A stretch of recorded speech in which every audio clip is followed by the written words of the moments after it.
Good morning, everyone, and welcome back to our series of Shiftwell, where we talk about the six elements that drive human performance. And today's element is my favorite, and it's the career element.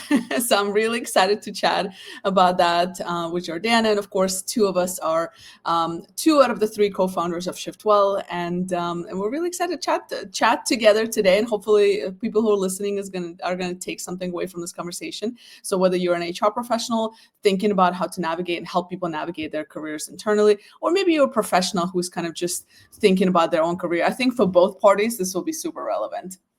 Yeah, and I'm actually really thrilled that we're having this conversation, Elena, because your bread and butter is in career coaching, talent acquisition. So I can't think of anyone better to be talking about this with. And so I want to anchor us first to like how we define career because I think career means different things to different people. And then I'd love to explore with you about why you love this so much. So just to kind of level set, here's our definition of career based on the research and when we're thinking about its role in driving performance and human potential.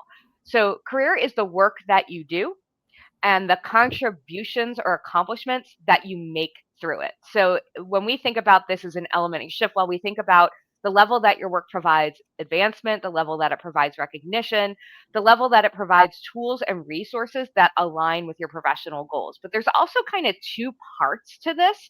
When we think about career, there's fulfillment in my current role and how fulfilled and satisfied I'm there, and fulfillment in my career path in whatever frame that takes. So, Elena, why do you love this element so much?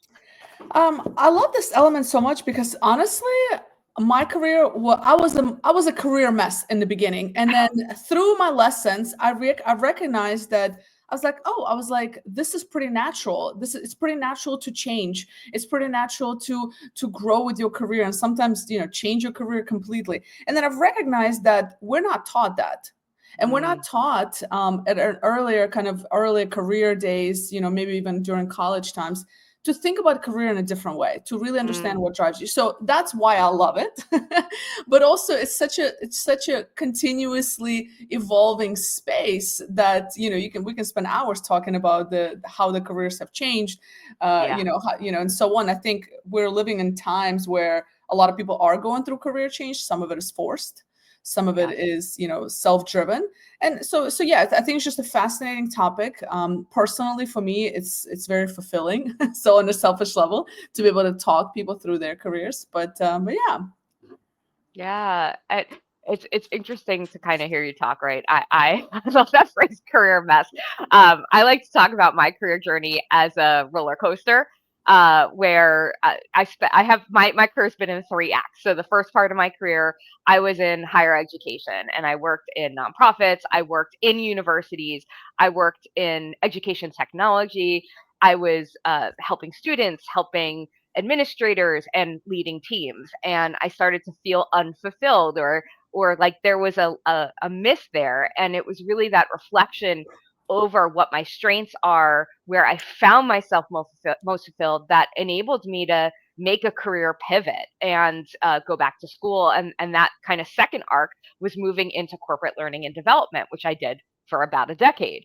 And then once again, I started feeling that itch. And I realized it's because fulfillment for me was about making impact and continuing to grow and be creative. And I felt like I had hit a ceiling of that within a singular company. So that's when I took the leap to start my own practice and then figure out how we impact at scale, which is, what we're doing here at Shiftwell. So I think it's really interesting that we both kind of are reflecting on fulfillment. And I think what you bring up with exchange and work, there's almost like this existential crisis around careers right now because of everything going on outside of our control.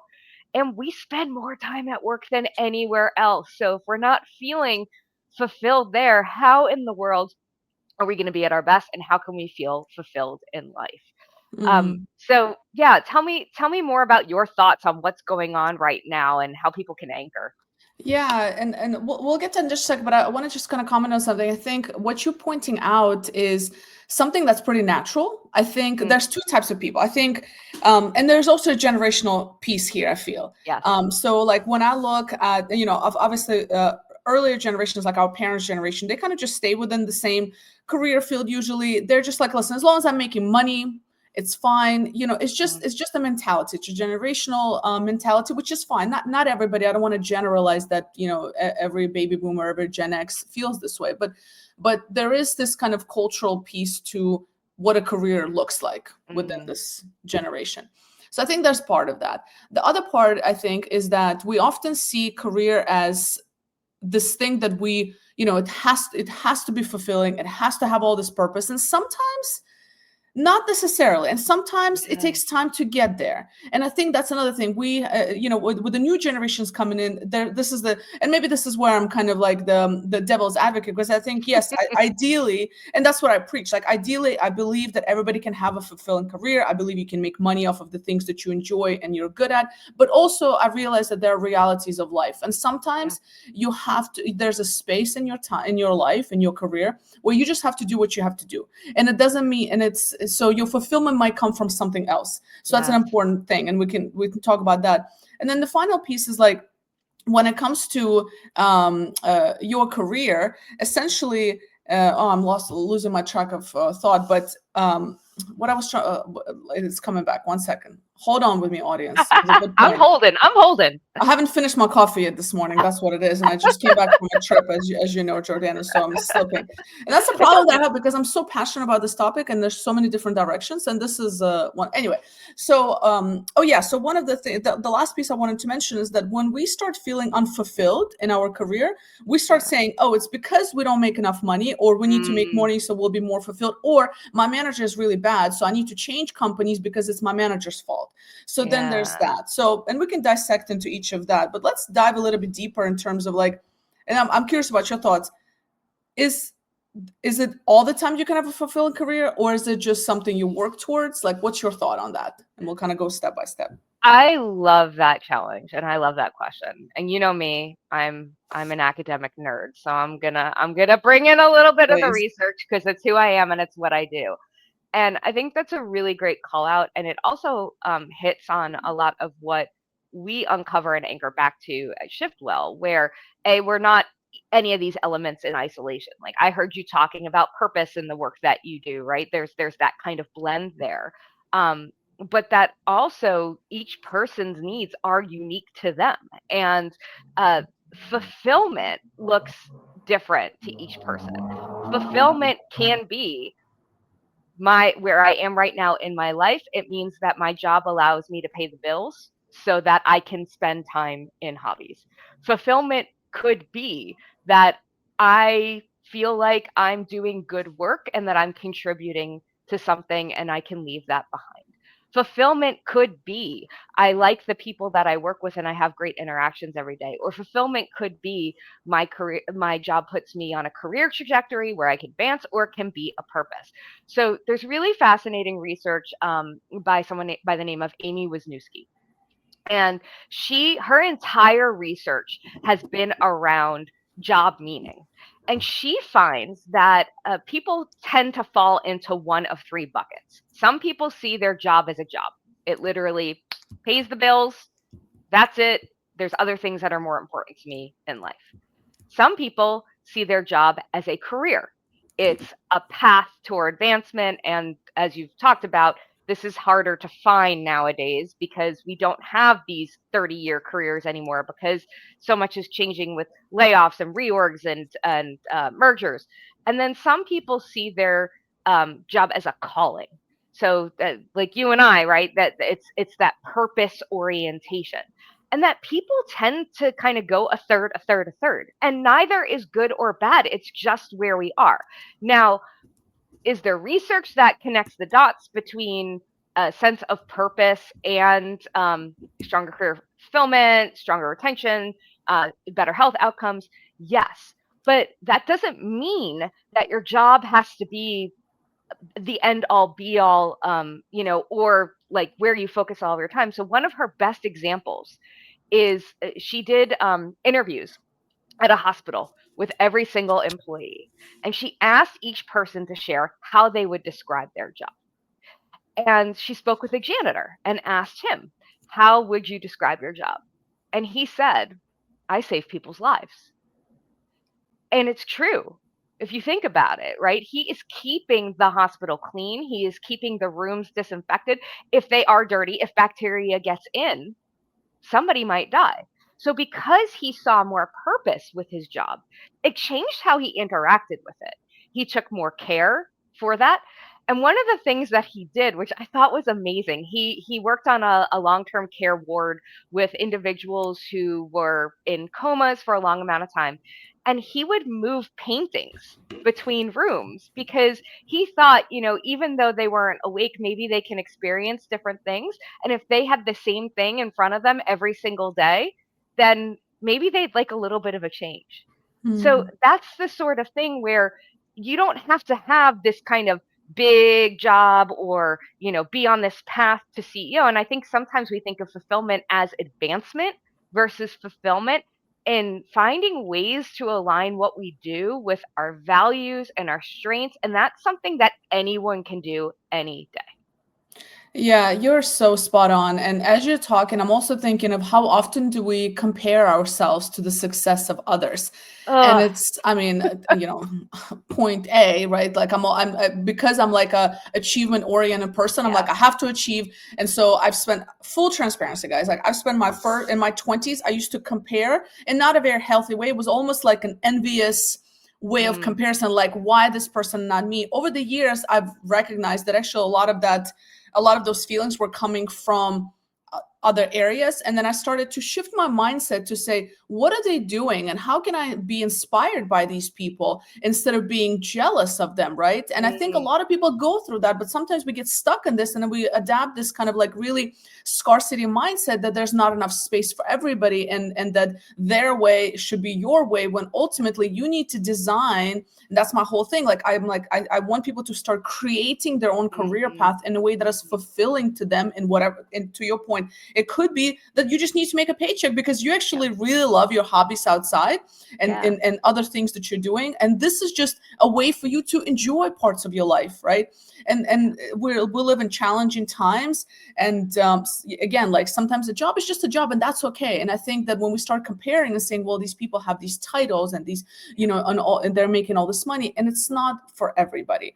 And I think just recognizing that what's true for you, what's true for somebody else might not be true for you. And I love the saying of like, when you see other people's lives, you're going to want your own life back. When you mhm, really see what's happening. So I think perspective is a big part of it, which is why, I keep thinking about Shiftwell and different elements, that like mindset is one of those elements, yep, right? And so it's like it's having a mindset of how you think about your work, and the growth mindset as mhm, well, like understanding really, what, just understanding how you perceive the world around you, right? Like how do you overcome challenges and so on. So anyway, I don't want to go into the mindset piece. If you guys want to watch it, we did record a beautiful yep, live session on that, so go back to the YouTube channel and check it out. We'll drop it in the comments here as well. But yeah, so I think there's comparison piece. And the other thing that comes for me when you're speaking is one of the biggest challenges myself and what I see in other people that I work with is we don't always know what drives us, or what mm, values we have. And so early mm, in my career, I used to think that I changed a lot of jobs, and I used to think I'm just so unorganized, and I didn't know what I was doing, and I didn't know how to find this thing that I like. But what I really needed to focus on is understanding my values, and some of those values is like achievement, which is why yes, for me personally, I got a little bit bored in higher education, respectfully to higher education. But and it wasn't for me because it was yep, moving too slow, and I'm an yep, achievement oriented. I need to get the star. That's how you know what I'm saying? Like I need to get my stars. Like I'm that person. Like I need to achieve. I need to, tick that box. I need to, what's the word I'm looking, I need the star basically. And mhm, so, and I think understanding that made me recognize that, like, oh, that's why I need to choose environments where I can thrive, where I yeah, can dream bigger and go for that next bigger goal and create bigger goals versus being limited by the goals that are set by that organization, institutions that I'm working with in. And I think that's a big part, is like understanding what actually drives you and what are your values, yes. because then everything else kind of falls into place. And I think we don't spend enough time on that. I love everything you just said, Elena. So there's a couple things I want to hit on from what you talked about. you are achievement oriented, right? Not everybody is, but I think a lot of times when we think about talking about career and work environments, we focus on the achievement orientation. I'm going to come back to that in a second. And we see success as accomplishment of goals, but success is actually about aligning our needs and values with kind of our whole self. And to your point, our career needs change over time. So, who you were in your 20s and what you need in your 40s or early 50s can be very different things. As life circumstances change, that can be very different things. And what you just brought up about values, I think, is really, really important, because if we're thinking about, that's a place where individual employees, leaders, and HR or organizations can think differently about the conversations that they're having with their team members to help bring out, or with themselves to help bring out more of their best. What drives you? What motivates you?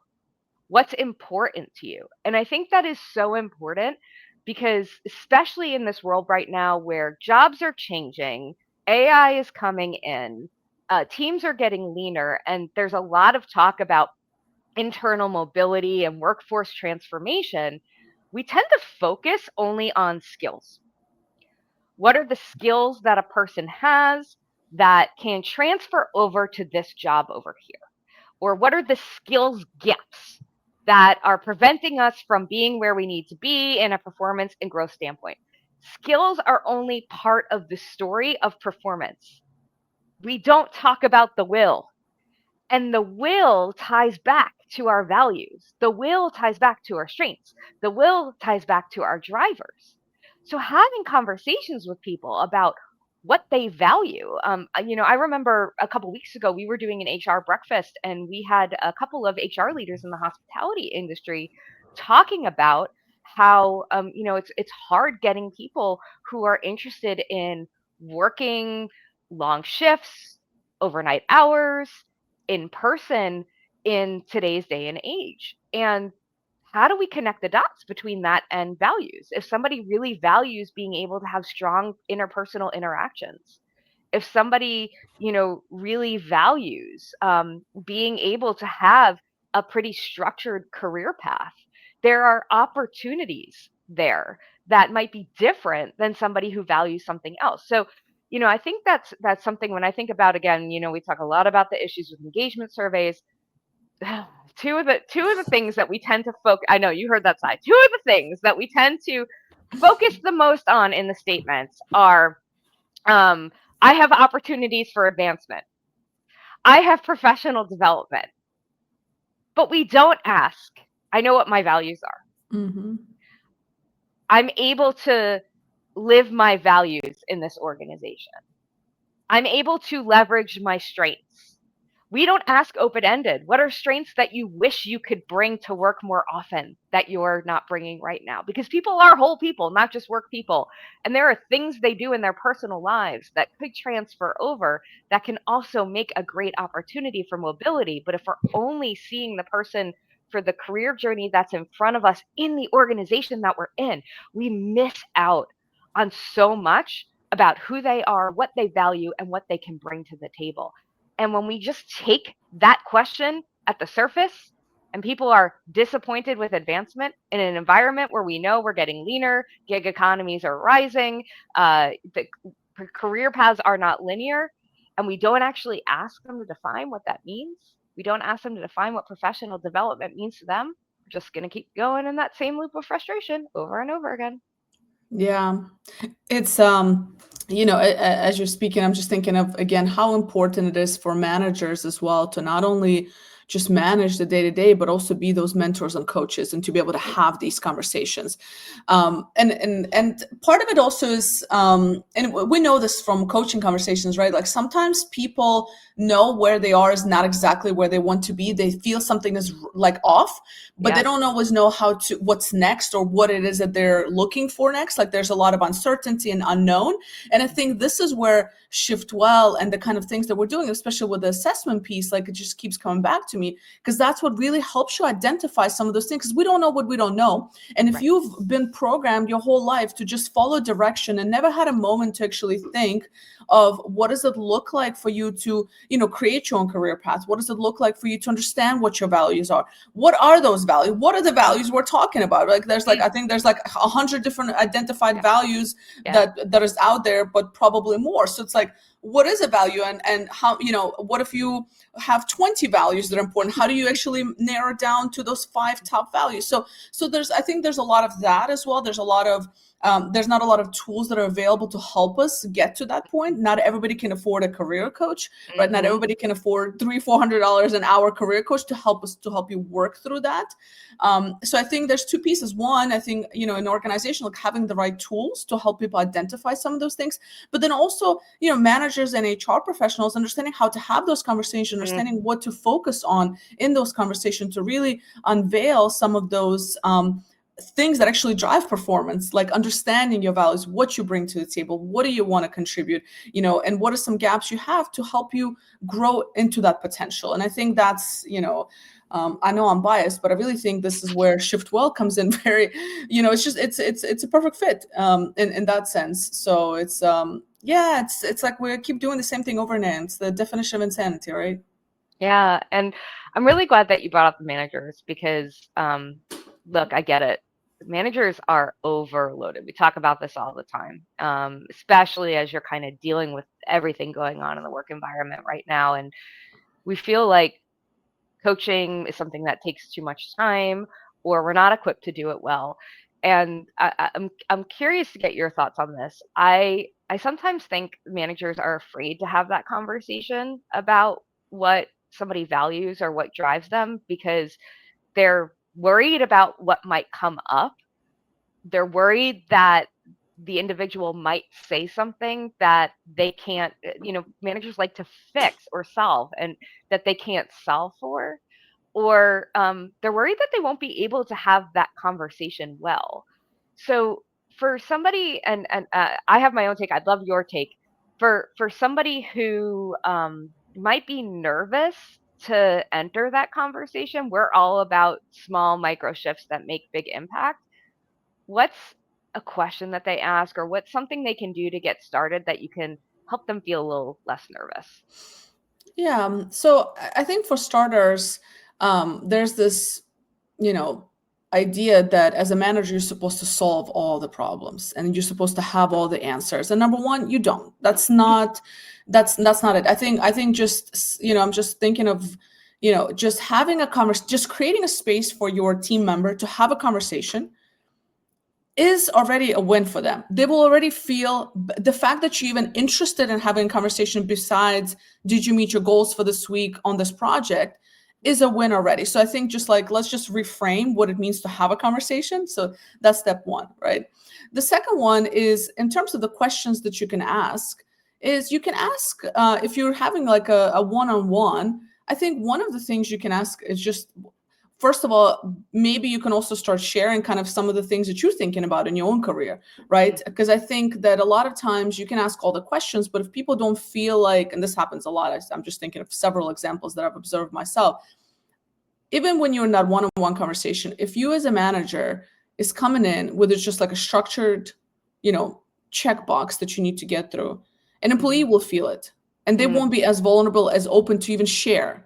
So when you all of a sudden decide to start asking all these open-ended questions around performance, around what drives them, around values, around what's exciting to them, they're not really necessarily going to open up that door because you're not a manager that shares that. So I think step one is awareness. How are you showing up in those conversations? And are you just asking questions and then like this happens all, you just ask a bunch of questions and they just give really vague answers and there's no follow-up and there's no back and forth conversation. It's a one-way street.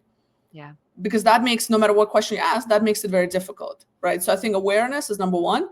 And then it takes time because it's building that trust. It's building that safe space for the person. I'm not saying you have to put all your personal things on the table, but it's like, listen, if Jordana, if you and I are having a conversation and I'm saying, how's your week going, Jordana? And you can see, and I can say, oh, it's been a tough week. This client, it's been really tough managing that expectation. and just kind of sharing that you're also a human and you're dealing with certain things with clients and so on. And then just saying, what is happening on your end? What are some things you would like to do more of or less of this week, or after this week, right? What are some things that drove your energy this week? What were some of your drainers? And again, it's a conversation, right? So that's where I would start. I would say, I know you're looking for a specific answer in terms of like questions they can ask, but I think the first one is like the primer is awareness of where you are as a manager, how you're showing up, understanding, are you vulnerable enough to have the conversation back? And also understanding, like having a mindset that you don't need to be a problem solver. You just need to listen and not be afraid what's going to come out. But yeah, I can dive deeper, but I'll pause here. I think all of those were really, really important. And I'm going to work backwards from what you just shared. So that idea of just creating the space.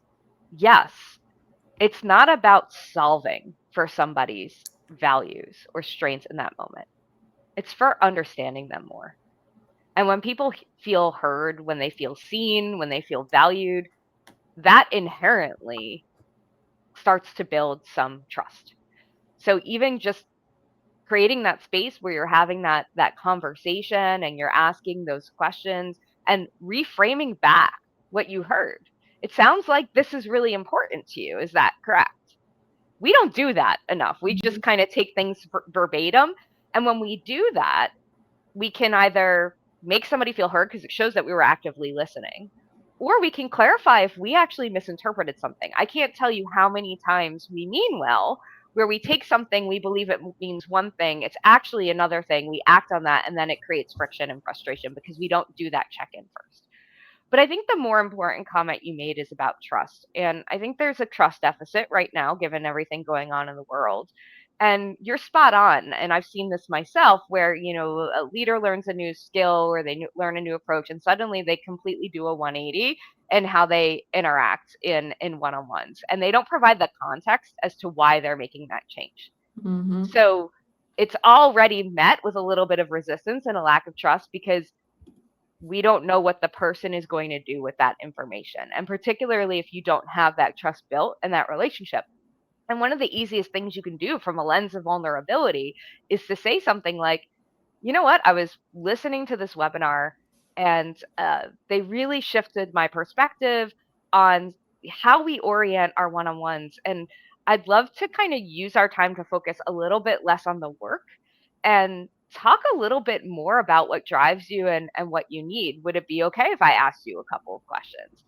And then to your point, to share even for yourself, like, here are some things that I value. Here are some things that I need. That might give insights to your employee. And then you mentioned like just simple questions about getting curious about the person. And it doesn't have to be tell me what growing up was like for you. It can be, what's energizing you this week? I love that. What's draining you this week? Tell me more about why that's the case. What are you most excited about for the week ahead, either personally or professionally, and see what comes up. And again, not solving, not do anything with, just creating the space to listen and validate what you heard. That's the starting point. And doing that for yourself. You can ask those questions to yourself. What's energizing you this week? What's draining you this week? I used to have a tool that I brought into organizations that was an energy tracker. And I would have each day of the week asking individuals to identify what are 3 things that energize me today? What are 3 things that drain me today? And at the end of the week, reflect on what are the themes that are coming up, because that will help you start to uncover strengths and values in your own language. And sometimes the things that drain us, we might not need to be the one to do it. So again, that fulfillment in career is about, having that conversation. Oh, these are things that are draining. How can we make them less draining, or what are ways that we can change them? And what also comes up when I think of trust is consistency.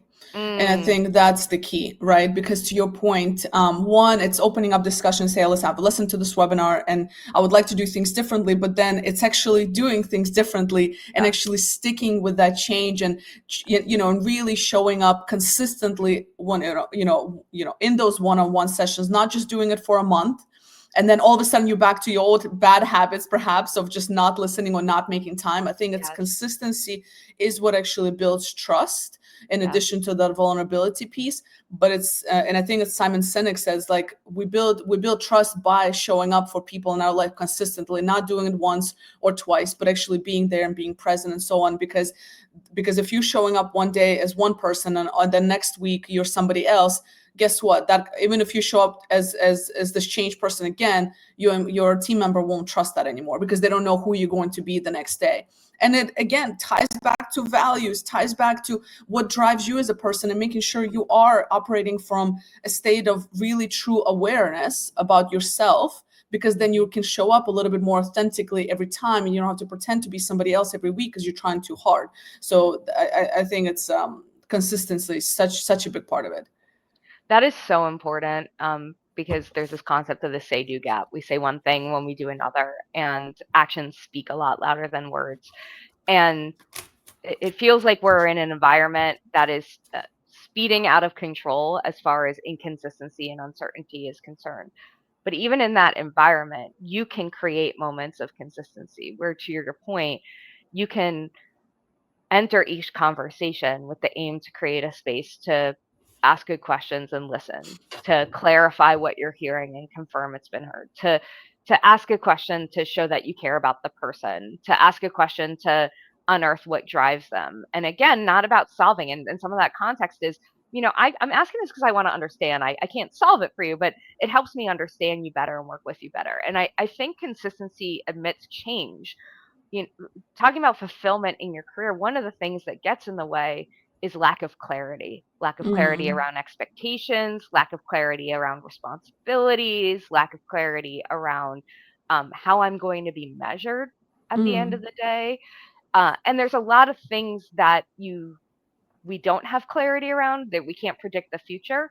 But those are small things that you can make sure you're getting really crystal clear on what's expected of that person in their job, what success looks like, what you expect to see from them to show that they're, mastering a new process or adopting or adapting to it. And mm, part of that isn't just assuming that they know, because sometimes we think something's clear to us and it's not clear to the other person. So one technique you can use is, you know, I recognize that I've been in the weeds of this. It might be clearer to me than I described it, and I might have described it as well. How did you interpret that? What do you think the expectations are based on the conversation that we just mm, had? And if they don't if the expectations are off, instead of getting frustrated with them that they didn't get it right, recognize that maybe you didn't communicate it clearly and use that as an opportunity to reset and realign. mm. Absolutely. Well, we can spend hours on this topic alone. I know I can, and you definitely can, and you're one of my favorite person to talk about this. But I'm also mindful of our time, and we really wanted to make sure that these sessions are really kind of crisp and action oriented. And I think we shared quite a bit of really practical things that you can take away as an individual, as an HR, and as a manager. And that's really what we're trying to do with Shift Well, right? It's just to help us be better in all aspects, and consider us from a holistic human being, not just this one piece, that's one element, that in fact all these elements work together. And we have one more element coming up, and I think it's on environment, and that's in December. So stay tuned for that. And if you missed this element or any others in the past, they are on our YouTube channel at Shiftwell.ai. So check it out. We'll also be posting this on our LinkedIn page. And thank you guys so much for tuning in. Jordana, as always, thank you so much for being an awesome co-host. Thank you, Elena, and thanks for continuing to model your own values in every single day.